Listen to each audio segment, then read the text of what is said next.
चलो आज हम लोग देखेंगे 10th क्लास के तीसरा नंबर चैप्टर, जो कि दो चर रैखिक समीकरण का युग्म पढ़ना होता है। युग्म का मतलब होता है जोड़ा।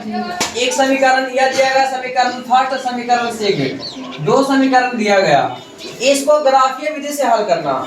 ये ग्राफीय विधि से जो पूछा जाता है ना, हर साल 5 नंबर का एक पूछा जाएगा। 5 नंबर का एक 110% है कि पूछा जाएगा तो पूछ जाएगा। समझ में आ रहा? तो कहने का मतलब इसको ग्राफीय विधि से हल करने के लिए तरीका क्या होता है, कुछ नियम होता है। नियम जो है वह सबसे पहला जो नियम है कि x या y का मान सबसे छोटा से शुरुआत करना है। जैसे छोटा क्या होता है, 0 के बाद होता है 1 2 3 4 जो भी होता है। कभी कभी ऐसा भी होता है कि माइनस में लिया जाता है, कभी कभी ऐसा भी कंडीशन आ जाता है कि माइनस में लेना पड़ता है अंक। जैसे मैं कहने का मतलब अगर इसको शुरुआत करते हैं ग्राफीय विधि से हल करने के लिए, तो सबसे पहले अगर बात की जाए x को a और 4 कोई पट रखना है, बाकी कोई पट भेज देना। तो मान लिया कि x कोई पट रख रहे हैं, x कोई पट रख रहा है, तो बराबर पहले से है -42, उसके बाद ये -7 ऊपर ही जाएगा तो क्या हो जाएगा +7। अब कहने का मतलब यहाँ पे ये नहीं कहना, जैसे में y का मान अगर 0 रखेंगे तो 42 आ जाएगा, -42 आएगा, जो कि ग्राफ पेपर बहुत छोटा होता है। ग्राफ पेपर पे नहीं हटने की संभावना होता है, यहाँ पे नहीं एडजस्ट होगा। इसलिए y का ऐसा मान रखेंगे कि 42 के आसपास हो या 42 से कट जाए। तो y का मान कैसा रखे बताओ, -42 है, यहाँ पे 7y है। अगर 0 रखेंगे तो 0 हो जाएगा, अगर y के मान 1 रखेंगे तो 7 हो जाएगा, y के मान 2 रखेंगे तो कितना हो जाएगा, 7 नहीं, y के मान अगर 3 रखेंगे 7 y के मान अगर 4 रखेंगे 7 4 28 और 28, y के मान 5 रखेंगे तो y के मान 6 रखेंगे तो अच्छा, y के मान जैसे 6 रख रहे हैं, 42 प्लस में हो जाएगा 42 माइनस में हो जाएगा 0 वाला। समझ में आ रहा? तो y के मान यहाँ पे क्या रखेंगे 6, y के मान क्या रखेंगे 6। तो बताओ भाई x बराबर क्या हो तो -42 7 गुना में 6, -42 अब प्लस में कितना 42 बराबर में 0। अब देखेंगे बिंदु जो a निकला हमको, सबसे पहले x होकर बाद y, x का मान निकला। सबसे पहले x मतलब 0 ना, उसके बाद कौन चीज 6। अब बिंदु दूसरा निकालना, दूसरा बिंदु निकालने के लिए वो y के मान, अब y के मान 6 डाल दिया, 6 नहीं डाल सकते है ना, या x के मान 0 नहीं रख सकते क्योंकि x का मान 0 आ गया। x का मान चेंज होकर के आएगा, y के मान चेंज करके डालेंगे। तो y के मान आपने क्या डाले, 7 डाल दे, 7 49 और 49 में से 42 जाएगा तो 7 बचेगा। सिंपल सी बात है। अब y के मान क्या रख रहे हैं 7, तो x का मान जो है, x का मान -42 और प्लस में कितना 7 गुना में 7, मतलब -42 प्लस में 49 बराबर में कौन चीज 7। x का मान आया 7, यानी बिंदु कौन जो बोला हमारा बिंदु B, कौन चीज 7, दो बिंदु निकल गया। ग्राफ खींचने के लिए दो बिंदु बहुत ज्यादा होता है ना, कम से कम दो बिंदु, ज्यादा से ज्यादा अनंत बिंदु में निकाल सकते हैं, उसके लिए कोई दिक्कत नहीं, लेकिन ग्राफ सेम होगा। जैसे में अगर इसको निकालते हैं दूसरा समीकरण को, तो x बराबर में 6 प्लस में 3y होता।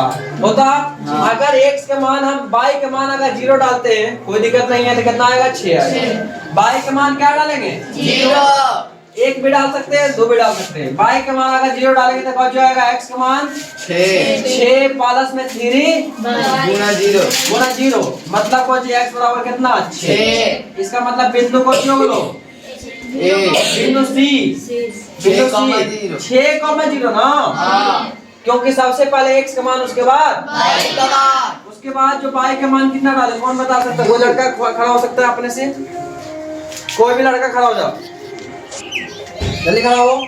सोनू कुमार खड़ा होगा। y का मान 2 रखे तो 1 2, आप बताओ हुआ 3 2 नहीं 6 12 बहुत लंबा हो जाता, 12 बहुत लंबा हो जाएगा। जब ग्राफ पेपर पे खींचेंगे ना तो 12 बहुत लंबा चल जाएगा।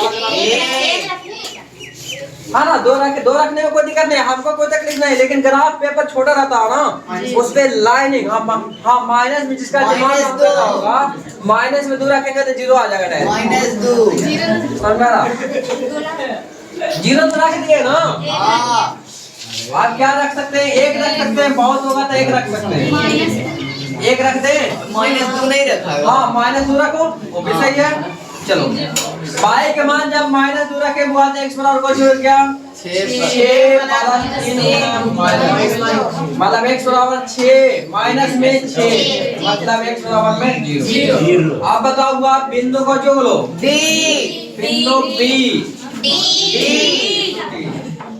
बिंदु D बराबर को जोड़ो 0, -2 0, -2 4 बिंदु निकल गया। आप ग्राफ पे चलते हैं, ग्राफ निकालने के लिए सीखते हैं। ये 4 बिंदु कम से कम निकलना बहुत जरूरी होता है। इसको ग्राफ निकालने के लिए सबसे पहले 1 लाइन 2 लाइन लेंगे। सबसे पहले ये इधर होता है x, तो इधर होता है x', उसके बाद ऊपर होता है y। देखते हैं x का 0 है, x का यहाँ पे 7 है, 7 तक जाना है ना। x का 0 है, x का कितना 6 है, मतलब 7 तक जाना है। x में कितना तक जाना? 7। 1 2 3 4 5 6 7 बस। उसके बाद y में अच्छा माइनस में भी कुछ है, -1 ले लेते हैं, -2 लेते हैं, -3 लेते हैं, -4 बहुत है। उसके बाद ऊपर जब देखते हैं ऊपर कितना y में कहाँ तक है वो 7 तक, 8 ले लो ना। 1 2 3 4 5 6 7 8 नीचे में -1 -2 -3 -4 बहुत है। आप जब ग्राफ खींचते हैं तो सबसे पहले 0 x में कितना चलना? 0 y में 6 मतलब x में 0 का मतलब नहीं चलना। एक पॉइंट पे खड़ा है इसका मतलब 0,0 पे मेन जो पॉइंट होता है, मेन पॉइंट होता है 0,0 ना होता, इसको मूल बिंदु भी कहा जाता है। ये कौन बिंदु कहा जाता? मूल बिंदु भी कहा जाता। मूल बिंदु का निर्देशांक कितना होता? मूल बिंदु का निर्देशांक 0,0 होता, 0,0। उसके बाद सबसे पहले x में चलना, 0 का मतलब चलना है कि नहीं चलना? नहीं चलना। x का मतलब 0 का मतलब नहीं चलना। x बराबर 0 इसका मतलब यहाँ पे खड़ा हो जाए। उसके बाद y के मान कितना को 6, y के मान 6 ऊपर के नीचे 1 2 3 4 5 6 यही ना। कौन बोलो 0,6 कोई दिक्कत नहीं। दूसरा पॉइंट 7,7 x में कितना चलना? 7 x में 1 2 3 4 5 6 7 अब y में कितना चलना? 7 1 2 3 4 5 6 7 इसका इस यहाँ से यहाँ चलेगा, कहाँ पे गिरेगा? 7 पे गिरेगा।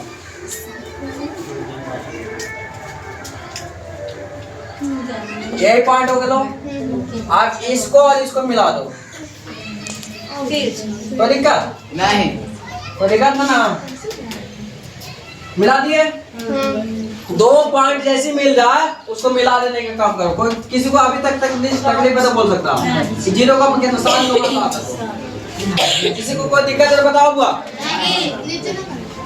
उसके बाद क्या? अरे पॉइंट यहाँ पे मिलाए और पॉइंट यहाँ ये तो मिलाएंगे ना। अब अगला जो है समीकरण में उसका पॉइंट 6,0 x में चलना है ना, y में नहीं चलना। और 0 6 y में यही ना हो जाएगा। कौन सी जगह 6,0 उसके बाद 0, -2 0, -2 0 x में चलना नहीं चलना। अब y में -2 ना, तो ये वाला और ये वाला ये ग्राफ हो गया बस। यही ग्राफ इसका समझ रहा? यहाँ पे बहुत करेगा तो होगा लिखना समीकरण किसका लाना को तो x माइनस 3y बराबर कितना 6। ये किसका लाना को x minus 7y equal to minus 42। ये हो गया ग्राफ। इसी प्रकार से ग्राफ इतना करेगा तो 5 में 5 कैलकुलेशन थोड़ा सा देखेगा उसके बाद ग्राफ देखेगा। 5 में 5 नंबर मिलेगा, कैलकुलेशन पे 2 नंबर मिलता है तो ग्राफ पे 3 नंबर मिलेगा। समझ रहा? और कुछ